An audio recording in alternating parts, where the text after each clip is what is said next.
গরম হয়ে গেছে না? দেখছো পাশের আইসি কয়েল সহ গরম হয়ে যায়। ওকে, এই দেখো এখন মনে হচ্ছে না যে 3টা শর্ট, কিন্তু আসলে কিন্তু শর্ট একটাই, তাই না? কারণ ক্যাপাসিটি ভাই কিন্তু এটা সেটের মালিক, ঠিক আছে ভাই, ঢাকার বাইরে থেকে আসছে। আলহামদুলিল্লাহ আমাদের কাজটাও সাকসেসভাবে হয়েছে, আমরাও খুশি, কাস্টমারও খুশি, ঠিক আছে।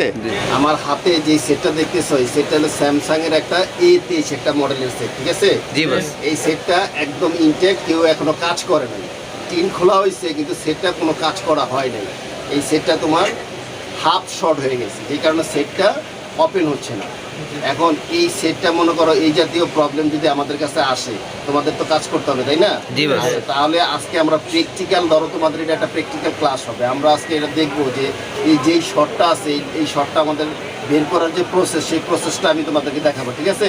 একটা ডেড সেট আসলে সেটা হাফ শর্ট হোক অথবা ফুল শর্ট হোক, সেই শর্টটা কীভাবে স্টেপ বাই স্টেপ চেক করে বের করবা সেই প্রসেসিংটা আমি তোমাদেরকে দেখাই দিব। ওকে ওকে বাস। আচ্ছা তাহলে আমরা এটা এখন ডায়াগনস্টিক করে দেখবো যে সমস্যাটা কোথায় হয়েছে। ওকে ওকে বাস। আচ্ছা তাহলে এই যে দেখো আমাদের সেটের আমরা ফিজিক্যাল কন্ডিশনটা দেখি, ঠিক আছে। আচ্ছা এই যে দেখো মনিটরের দিকে খেয়াল করো, অথবা যেভাবে এখানেই দেখো এই সেটটা যদি আমরা খেয়াল করি, দেখো এই সেটটা এখানে এটা পাওয়ার, এটা মেন পাওয়ার আইসি, ঠিক আছে। এই পাওয়ার আইসির এই টিনটা কিন্তু এখানে রিমুভ করা হয়েছে, ঠিক আছে। আচ্ছা যদি কোনো সেটের পাওয়ার আইসি হোক বা যে কোনো আইসির যদি এই স্টিল যদি রিমুভ করা হয়, তাহলে আমাদের একটা জিনিস সবসময় ডায়াগনস্টিক করতে হবে যে টিন খোলার সময় কোনো পার্টস পড়ে গেছে কিনা, ঠিক আছে। আচ্ছা আমরা এটা মনিটরে দেখি, দেখো এই যে সাইডগুলোর মধ্যে খেয়াল করতে হবে যে এখানে কোনো পার্টস পড়ে গেছে কিনা, ঠিক আছে। আচ্ছা দেখো আমাদের কাছে মানে মনে হচ্ছে যে কোনো পার্টস কিন্তু এখন পর্যন্ত পড়ে নাই। এই যে এইখান থেকে শুরু করে তোমার এই সাইড পর্যন্ত কোনো পার্টস পড়ছে, এখানে কোনো ফিজিক্যাল কোনো ড্যামেজ আমরা পাইনি। আচ্ছা অপোজিটে দেখো কি করা হয়েছে, এই যে দেখো অপোজিটে এইখানে তোমার এই টিনটা কাটা হয়েছে, ঠিক আছে। আবার এখানে চার্জিং আইসির এইখানেও একটা টিন কাটা হয়েছে। ওকে, কিন্তু প্লাস পয়েন্ট হইলো এইখানে যত জায়গায় দেখো টিন কাটছে, এখানে দেখছো এটা ইনটেক, কোথাও কোনো পার্টস কাজ করছে না।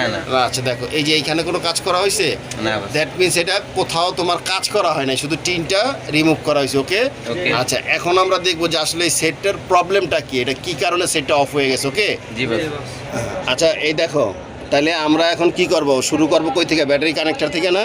আচ্ছা ব্যাটারি কানেক্টর দিয়ে জিআর বলে তোমার রিভার্স কত থাকবে, 400 থেকে 500-র ভিতরে বা 600-র ভিতরে, তাই না? কত আছে এখানে? 400 প্লাস আছে না? তাহলে বিভাট লাইনে কোনো শর্ট আছে নাই। আচ্ছা তারপরে আসো তোমার আমরা এখন ফরওয়ার্ড মাপি, তাহলে দেখো তো ফরওয়ার্ড ধরলে কত আসে, মান আছে নাই, তার মানে কি বিভাট লাইনে কোনো শর্ট নাই, তাই না? আচ্ছা এই সেটটা বিভাট লাইনে কোনো শর্ট নাই, তাহলে এখন আমরা কি করতে পারি, এটা আমরা যদি পাওয়ার সাপ্লাই লাগাই তাহলে এটা অটো কোনো রিডিং আছে কিনা সেটা বোঝা যাবে না। অটো রিডিং থাকলে কিন্তু আমরা বুঝতে পারবো যে সমস্যাটা এই অন্য কোনো লাইনে আছে কিনা, তাই না? যে দেখো আমার হাতে এটা কি পাওয়ার সাপ্লাই কেবল, তাই না? আচ্ছা পাওয়ার সাপ্লাই আমরা ভোল্টেজ কত দিব, দেখো এখানে কত দিছি আমরা, 3.8 না? তাহলে 3.8 তো ঠিক আছে, তাই না? আচ্ছা এখন আমরা ব্যাটারি কানেক্টরের মধ্যে যদি এটা ইনজেক্ট করি, ঠিক আছে, রিডিং কত আছে 6, তাহলে অটো রিডিং যদি 6 আসে, তাহলে এই জাতীয় প্রবলেম সাধারণত যদি তোমার বিপিএস লাইনে শর্ট থাকে তাহলে অটো 6 আসবে না। এই জাতীয় শর্ট সাধারণত কোথা থেকে আসে, বিপিএস থেকে আসে, তাই না? তাইলে এখন আমাদের দেখতে হবে না যে বিপিএস লাইনটা শর্ট আছে কিনা, তাইলে এখন আমরা ওইটা দেখবো। দেখো আমরা আমাদের যে মডেলটা কত A23 না? আচ্ছা আমরা কি করব, প্রথমে এই যে এখানে ব্যাটারি কানেক্টরটা আছে দেখছো, এই যে ব্যাটারি কানেক্টরে আমরা টিপ দিব। দেখো তো টিপ দেওয়ার পরে আমাদের এটা এই যে লাইনটা কোথায় গেছে, তাহলে এটা চার্জিং এসিতে যাবে না। ব্যাটারি কানেক্টরে যে ভোল্টেজটা থাকে এটার নাম থাকে কি বি ব্যাট, তাই না? আর বি ব্যাটের তোমার এই ভোল্টেজ কত থাকে, 3.7 থেকে 4.2। আচ্ছা এইখানে একটা কথা তোমাদেরকে বলে রাখি, যদি সেটা স্যামসাং সেট হয় তাহলে কিন্তু তোমার বি ব্যাটের জায়গায় সেখানে ব্যাটারি কি হইতে পারে, সেই ব্যাটারির এই ভোল্টেজটার নাম বি ব্যাটারিও হইতে পারে। স্যামসাংয়ের অনেক সেটে লেখা থাকে বি ব্যাটারি, ঠিক আছে। আবার বি ব্যাটও থাকে কিছু কিছু জায়গায়, সেটা মূল বিষয় না। আমরা আগে দেখি আমাদের বিপিএস লাইন কোনটা। এই যে দেখো এই লাইনটা কোথায় আসছে, এই লাইনটা এই 3টা ক্যাপাসিটার ফিল্টারিং ক্যাপাসিটার হয়ে কোথায় ঢুকছে এইটাতে, তাই না? আচ্ছা এইটাতে যদি ঢুকে থাকে তাহলে ব্যাটারির লাইন সরাসরি কোথায় থাকে, চার্জিং আইসির সাথে না? আচ্ছা তাহলে যেই সেটের ব্যাটারির লাইন চার্জিং আইসিতে সরাসরি ইনজেক্ট হয় তখন এই বিপিএস ভোল্টেজ কোনখান থেকে হবে, ডিসি টু ডিসি আইসি বা চার্জিং আইসি থেকে না? তাহলে আমাদের এই আইসির আশেপাশে দেখতে হবে বড় কোনো কয়েল আছে কিনা, যেটা বিপিএস কয়েল হিসাবে আমরা পাবো, ঠিক আছে? আচ্ছা এই যে দেখো এখানে একটাই কয়েল দেখাচ্ছে না, আর কোনো কয়েল আছে বড় কয়েল? আচ্ছা এইটা যদি বিপিএস কয়েল হয় তাহলে বিপিএস লেখা থাকবে না? তাহলে আমরা একটু বড় করে দেখি। এই যে দেখো, দাঁড়াও 1 মিনিট, এই যে দেখো এখানে কি বিপিএস লেখা আছে? বিপিএস পাওয়ার, দ্যাট মিনস এটা হলো তোমার বিপিএস এর কয়েল। এই কয়েল থেকে ভোল্টেজটা তোমার চার্জিং আইসির থেকে এক পিনে ইন হবে, আরেক পিনে আউট হয়ে সব পুরা পাওয়ার আইসি বা পুরা মাদারবোর্ডে ডিস্ট্রিবিউশন করবে, তাই না? তাইলে আমরা এই লাইনে যদি ভোল্টেজটা মাপি তাহলে আমরা বুঝতে পারবো না যে আমাদের এখানে জিআর ভ্যালু কত আছে। আচ্ছা জিআর ভ্যালু সাধারণত নর্মাল থাকে কত, তোমার রিভার্স থাকবে কত 250 থেকে 500, আর ফরওয়ার্ড থাকবে তোমার 900, 1000 থেকে 1000, 1200, 2000, তাই না? আচ্ছা এখন আমরা প্র্যাকটিক্যালি দেখবো যে আসলে কত আছে। আচ্ছা এই যে দেখো আমাদের এটা চার্জিং আইসি, ঠিক আছে? আর এই যে আমাদের বিপিএস কয়েল না?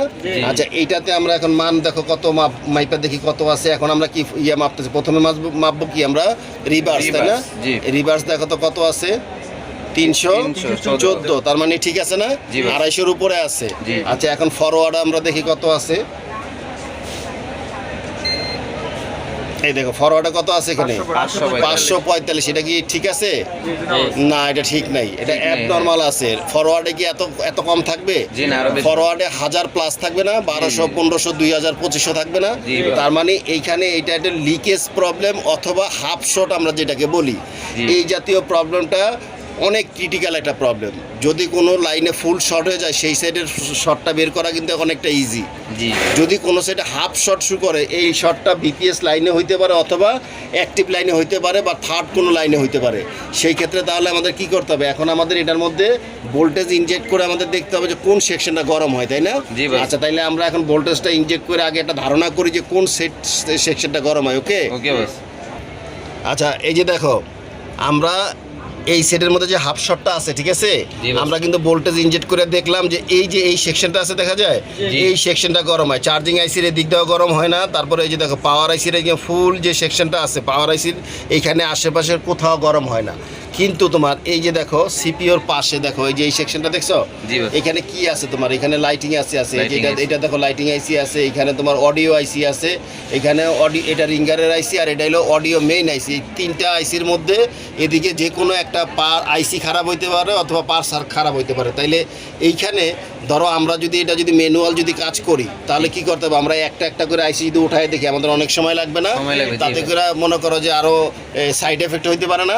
আচ্ছা এইখানে মনে করো আমরা এমন একটা পদ্ধতি অ্যাপ্লাই করব যেখানে আমাদের এই যে এই সেকশনটা টোটাল এই সেকশন পুরাটা গরম হচ্ছে। ওকে আমরা এখানে তোমার স্মোক যেটাকে বলি স্মোক বা ব্যবসা দিয়ে আমরা এখানে যদি এই ভোল্টেজ ইনজেক্ট করে দেখি যে কোন পাশটা গরম হয় তাহলে কি আমরা বুঝতে পারবো না?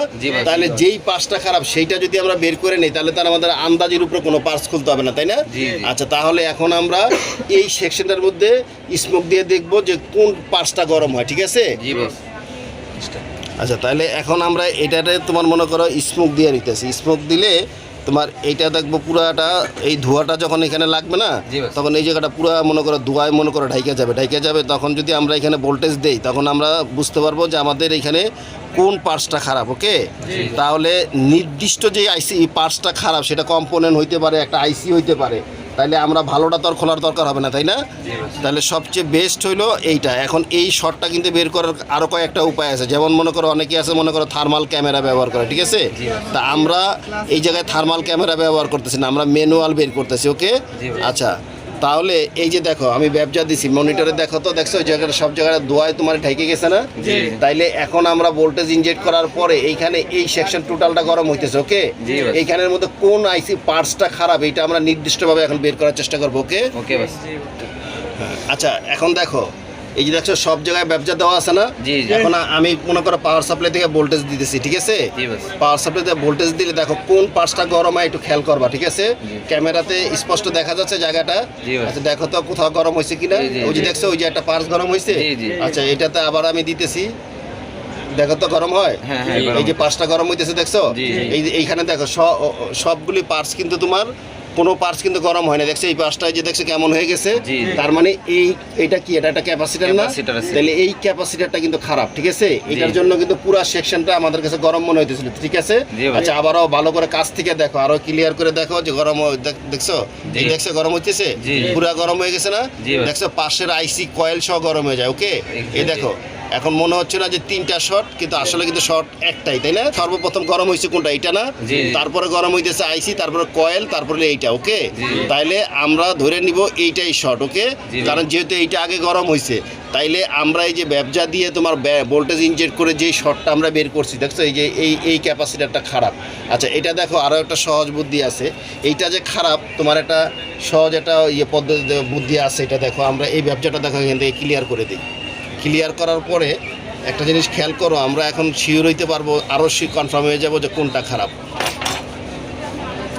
তুমি যদি এখানে ফিজিক্যালি দেখো যে এই যে পার্টসগুলো দেখছো, এই যে দুইটি ক্যাপাসিটার দেখছো, এখানে তিনটা ক্যাপাসিটার দেখছো, তিনটা ক্যাপাসিটার সিলভার কালার কি চকচক করতেছে, এখানে সবগুলো দোনো মাথা চকচক করতেছে না। কিন্তু এই ক্যাপাসিটারটা দেখো তো, এইটা ক্লিয়ার আছে না, এই মাথা, কিন্তু এইটা দেখছো কালো, দ্যাট মিনস এইটা ফল্টি। এটা ফল্টের কারণে এই জিনিসটা গরম হইতে হইতে কালো হয়ে গেছে, ঠিক আছে। কিন্তু পাশেরটা কিন্তু ঠিক আছে, তার মানে আমরা ধরে নিতে পারি যে আমাদের এইটা খারাপ, ওকে। আচ্ছা আমরা এটা এখন ভাঙিয়ে ফেলাই, এইটা আমরা খুলে ফেললাম, এই যে দেখো এটা ভেঙে ফেলছি, ঠিক আছে। এই যে এটা আমরা সরাই ফেললাম, তাইলে এখন আমরা বিপিএস এ মাইপে দেখবো যে আমাদের হয়েছে কিনা। আচ্ছা তার আগে আমরা ক্যাপাসিটারে তো আমরা মাপ জানি, তাই না। ক্যাপাসিটার কিভাবে মাপতে হয় এটা তোমাদের জানা আছে। আমরা এই ক্যাপাসিটারটা আমরা একটু মাইপে দেখি তো, এটা তো কোনো মান কত আছে, দাঁড়াও, তাহলে আমরা শিওর হয়ে যেতে পারবো যে আমাদের এই ক্যাপাসিটার শর্ট কিনা। পরে আমরা বিপিএস লাইনটা মাপবো, ওকে। আচ্ছা তাইলে এখন আমরা আচ্ছা এটা কোথায় আছে, আচ্ছা এটা হলো ক্যাপাসিটার, এই যে দেখো এটা কি শর্ট, তার মানে আমরা কনফার্ম হইতে পারি যে আমাদের এই ক্যাপাসিটারটাই শর্ট, ওকে। ক্যাপাসিটার যদি ভালো থাকে তাহলে কি হবে, কোনো মান আসবে না, মান বাড়ি দিয়ে পড়ে যাবে, তাই না। তাহলে এটা ক্যাপাসিটার যে শর্ট, এটা 100% আমরা।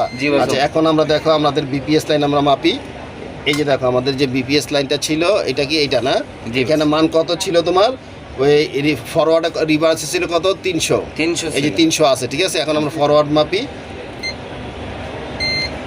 এই যে দেখো 1400 চলে আসছে না। তাহলে আমাদের আগে কত ছিল, 500 সামথিং ছিল, তার মানে আমাদের প্রবলেমটা সলভ হয়েছে। আচ্ছা তাহলে যে কোনো ধরনের ডেড সেট আসে, হাফ শর্ট হোক, ফুল শর্ট হোক, বা লিকেজ প্রবলেম হোক, এই জাতীয় প্রবলেম বের করার কিন্তু সব কাজের একটা থিওরি আছে, তাই না।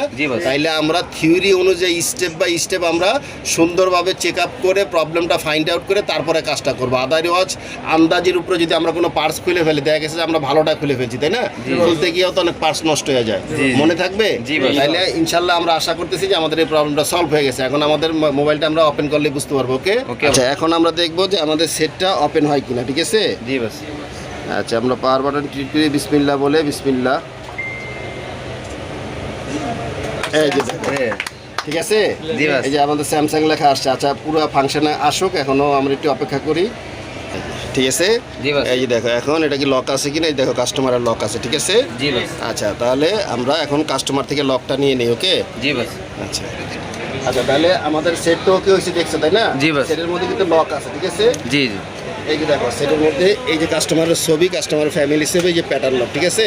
আচ্ছা এই কাস্টমার কিন্তু আমাদের সামনে আছে, ভাই আপনার সেটের মডেল তো এটা না, ছবি তো আপনার, তো প্যাটার্ন লকটা দিবেন। দেখো প্যাটার্ন লকটা এটা ওনাদের পার্সোনাল লক, এটা ঠিক আছে। এই যে লক খুলছে, দ্যাট মিনস তাহলে আমাদের অপারেশন সাকসেস হয়েছে, ওকে।